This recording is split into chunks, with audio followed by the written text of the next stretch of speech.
ভালো হয়ে যাও মাসুদ, ভালো হয়ে যাও, তোমাকে আমি অনেক সময় দিয়েছি, তুমি ভালো হয়ে যাও। মাসুদকে ভালো হওয়ার পরামর্শ দিয়ে ওবায়দুল কাদের নিজেই ভালো হতে পারলেন না। পালিয়ে ভারতে গিয়েও নাকি তিনি পুরনো অভ্যাস ভুলতে পারেননি। এবার তিনি পলাতক স্বৈরাচার শেখ হাসিনার নাম ভাঙিয়ে নাকি ঘটাচ্ছেন অদ্ভুত সব কাণ্ড।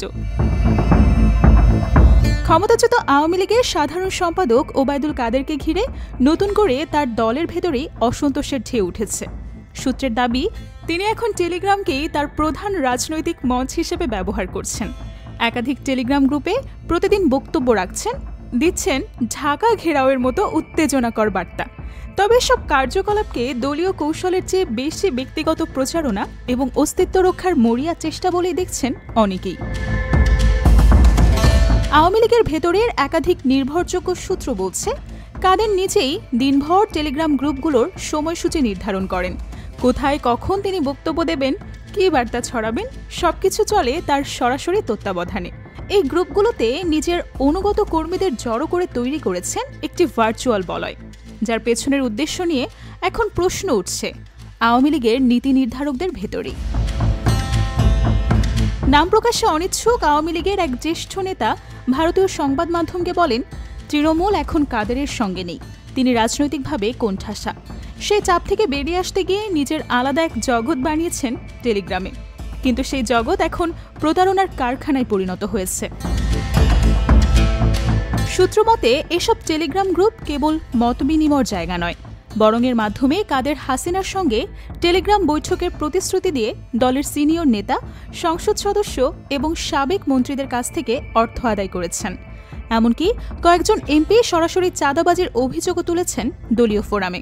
বিষয়টি দলের শীর্ষ পর্যায়ে আলোচনা এসেছে। শেখ হাসিনার সঙ্গে এই নিয়ে একাধিক সিনিয়র নেতা আলোচনা করেছেন বলেও নিশ্চিত করেছে একটি অভ্যন্তরীণ সূত্র। এই টেলিগ্রাম রাজনীতিকে ঘিরে এখন দলের ভেতরে গোয়েন্দা নজরদারিও বেড়েছে। নিরাপত্তা সংস্থাগুলোর একাধিক সদস্য এসব গ্রুপে অনুপ্রবেশ করেছে এবং কথোপকথন, ভয়েস ক্লিপ, স্ক্রিন রেকর্ড সংগ্রহ করেছে। তদন্তে বেরিয়ে এসেছে বিভিন্ন আলোচনায় সরকারের বিরুদ্ধে উস্কানিমূলক বক্তব্য এবং অর্থ লেনদেনের তথ্য। এছাড়া গোয়েন্দা সংস্থাগুলোর দাবি, ইতোমধ্যেই কাদেরের পরিচালিত গ্রুপগুলোর তথ্য বিশ্লেষণ করে কয়েকজনকে আটক করা হয়েছে। তারা জিজ্ঞাসাবাদে জানিয়েছে, কাদেরের ঘনিষ্ঠ কিছু সহযোগী প্রতিনিয়ত গ্রুপে মিথ্যা তথ্য ছড়িয়ে ভীতি এবং বিভ্রান্তি সৃষ্টি করছেন। আবার কেউ কেউ প্রধানমন্ত্রীর সঙ্গে বৈঠক, মনোনয়ন নিশ্চিত, পরবর্তী মন্ত্রিত্ব ইত্যাদি লোভনীয় প্রস্তাব দিয়ে অর্থ হাতিয়ে নিচ্ছেন। দলের ভেতর কাদেরের এই কার্যকলাপ নিয়ে ক্ষোভ চেপে রাখা যাচ্ছে না। একাধিক তরুণ নেতা এবং মন্ত্রী বিষয়টি শেখ হাসিনার নজরে এনেছেন।